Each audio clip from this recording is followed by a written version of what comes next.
이코노미 클럽 시간입니다. 오늘 경제 이슈 함께 다뤄볼 텐데요. 함께 해주실 분 주식회사 플래처의 김덕호 대표님 모셨습니다. 대표님 어서 오세요. 네, 반갑습니다.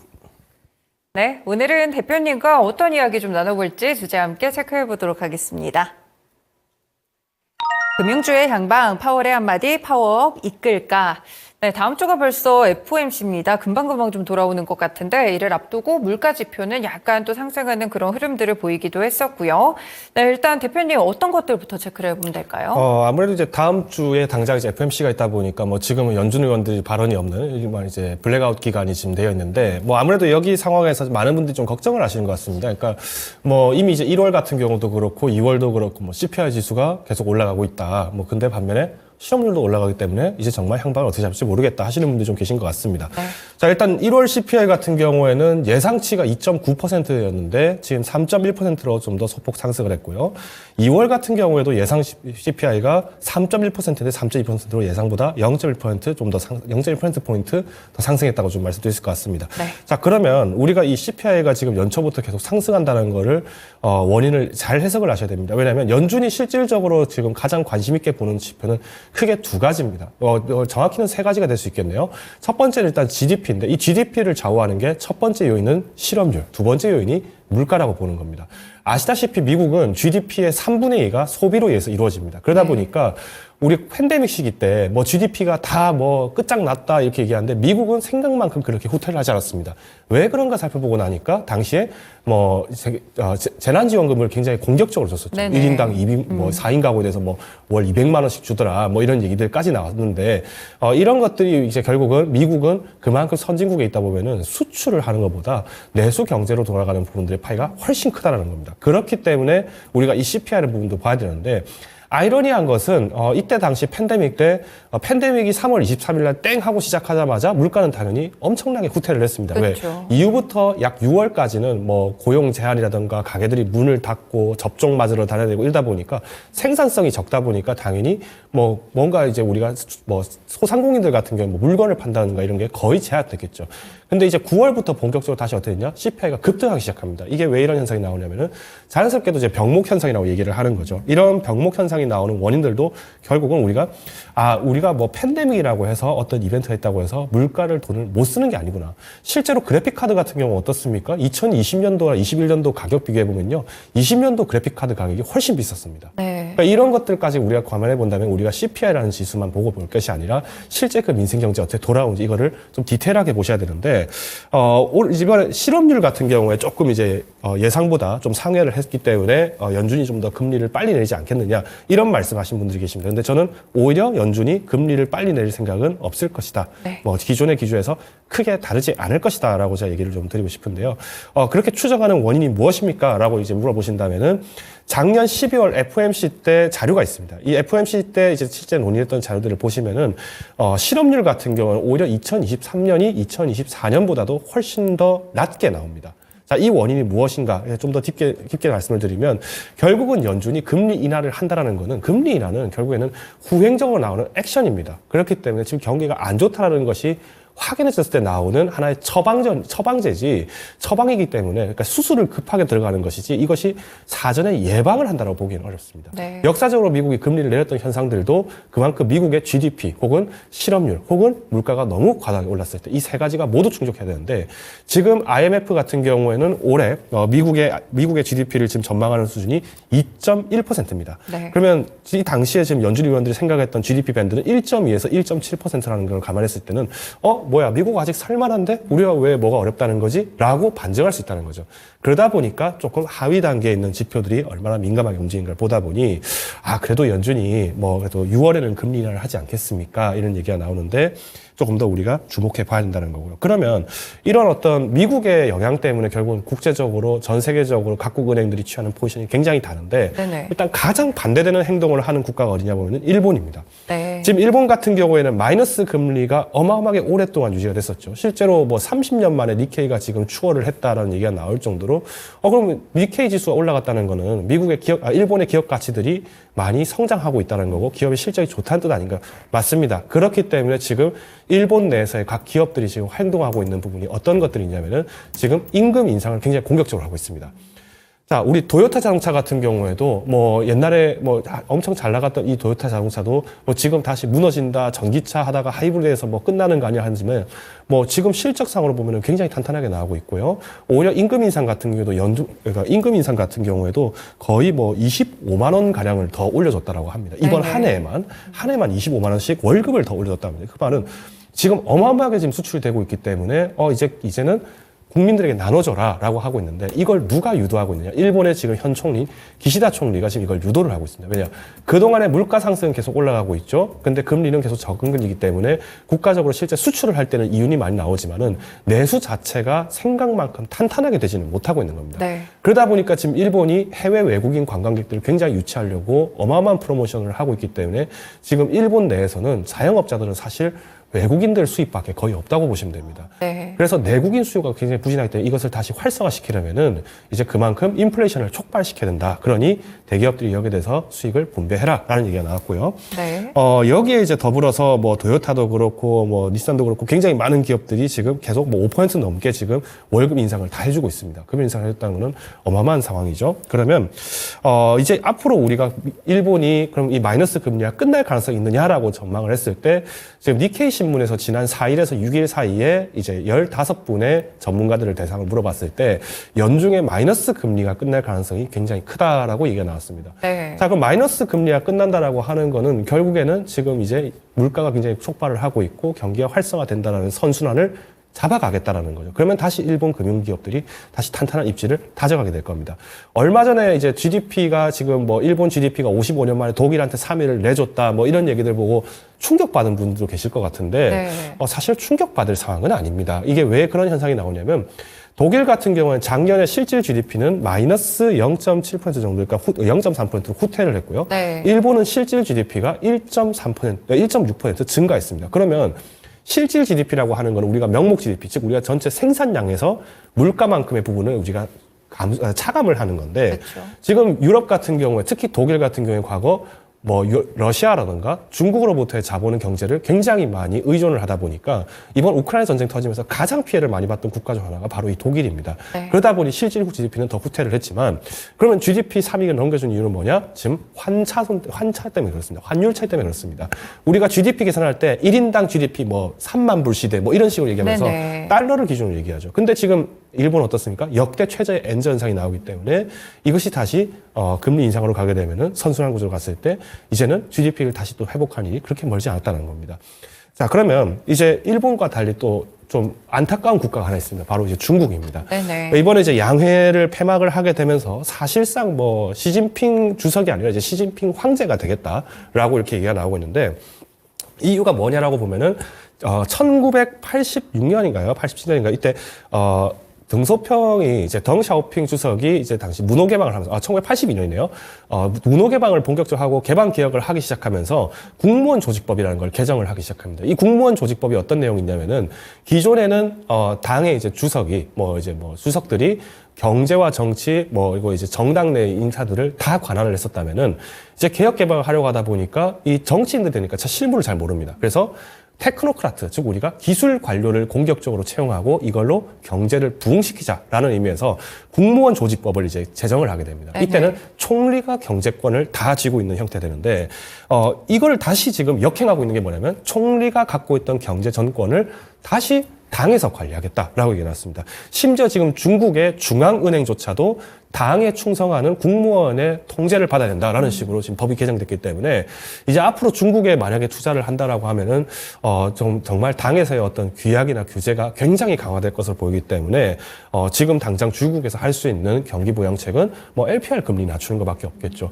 이번에 앞서서 LPR 금리 5년물도 마찬가지로 후퇴를 했고요. 1년물도 다시 후퇴를 시켰던 것이 결국 이런 영향들이 계속 반영된다고 보시면 됩니다. 그래서 뭐 최근에 뭐 홍콩 ERS법 배상안 관련해서 뭐 이렇게 지금 발표가 나왔는데 아직도 지금 홍콩 ERS 지고 계신 분들이라면 한번 이런 내용들도 좀 살펴보시면 좋을 것 같습니다. 자, 그러면 자, 일본, 아시아 그리고 미국 우리가 관심 둘 국가들 거의 다 봤습니다. 유럽 같은 경우에는 계속 이번에 ECB에서 금리 인상하겠다 이게 나오는데 그럼 우리나라 이제 어떻게 되느냐? 그럼 우리나라 금융주는 그럼 어떻게 봐야 되냐? 금융주라고 하는 게 사실 많은 분들이 은행을 생각할 수밖에 없는데 그만큼 우리나라에 가장 많은 고객을 갖고 있는 금융회사는 은행이 될 수밖에 없겠죠.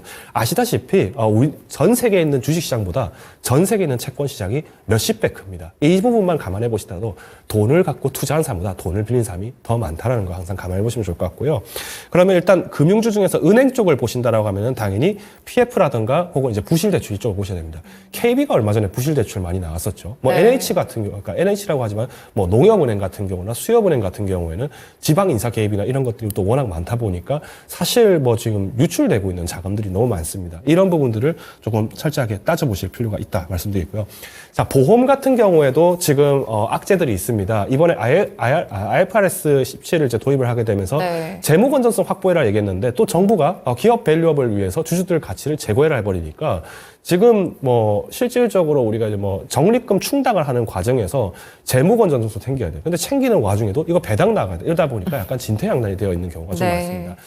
다만 이제 작년 대비했을 때 우리가 주주 가치를 높이기 위한 방안들이 좀 많이 마련돼 있기 때문에 좀 기업별로 지금 현재 우리가 지급 충당률이 얼마나 있는가. 뭐 우리가 쉽게 말하면 보험 사고가 발생했을 때 지급할 수 있는 여력이 얼마인지를 기업별로 조금 깐깐하게 따져보셔야 된다 말씀드리겠고요.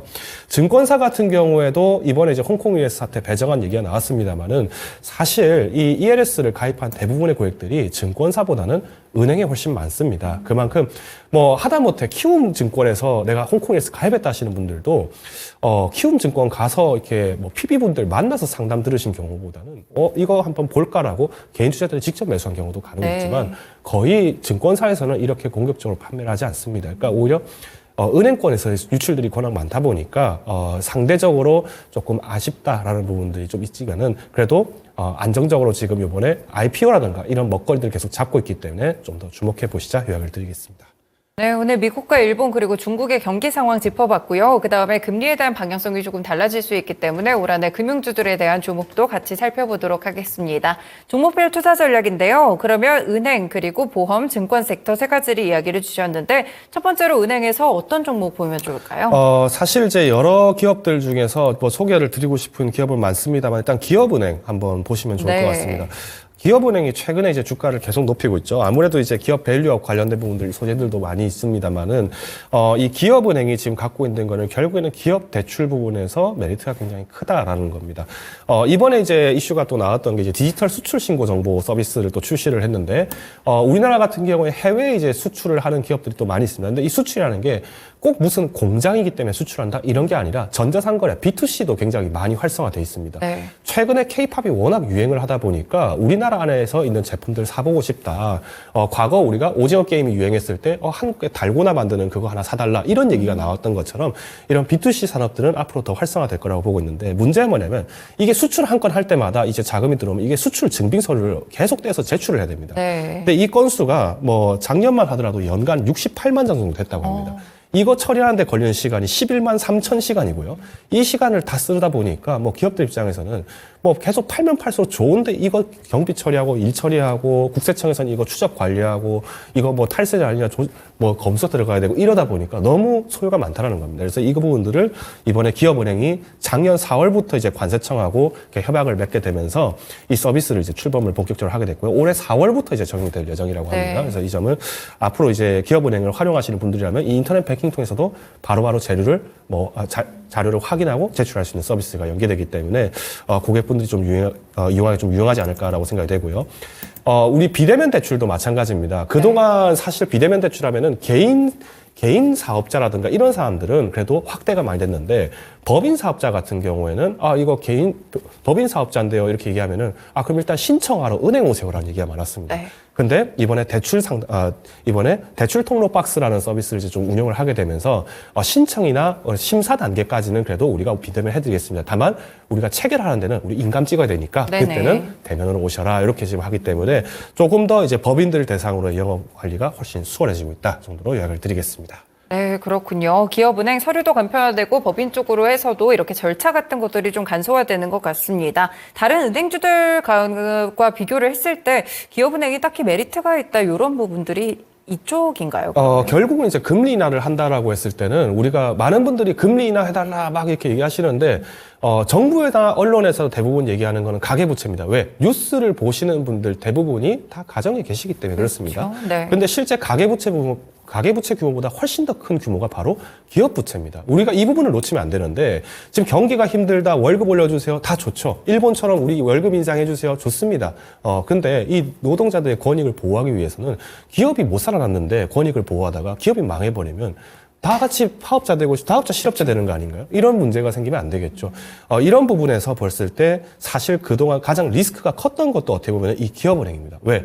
기업들에게 빌려준 돈은 많은데 이게 채권 회수가 안 돼버리면은 그러면 부실 채권이 돼버리겠죠. 이런 리스크가 있기 때문에 결국 금리 인하 시기가 커진다 그러면 이 기업 대출들이 굉장히 많았던 기업들 혹은 기업 간의 어떤 사업들을 많이 이용했던 금융사들이 좀 더 효과를 볼 가능성이 크다라고 저는 판단하고 있습니다. 네, 알겠습니다. 다음으로는 증권 섹터 넘어가 볼게요. 증권주에서는 어떤 거 보실까요? 네, 증권주 하면 아마 많은 분들이 키움증권 생각하실 것 맞아요. 같은데 네. 키움증권도 좋습니다. 그런데 오늘 조금 소개드리고 싶은 건 삼성증권입니다. 네. 삼성증권 하면은 사실 이제 IB 쪽, 그러니까 아까 말씀드린 것처럼 인베스트먼트 뱅크죠. 그러니까 기업 투자 쪽에 굉장히 활성화가 돼 있다고 좀 보시면 될 것 같고요.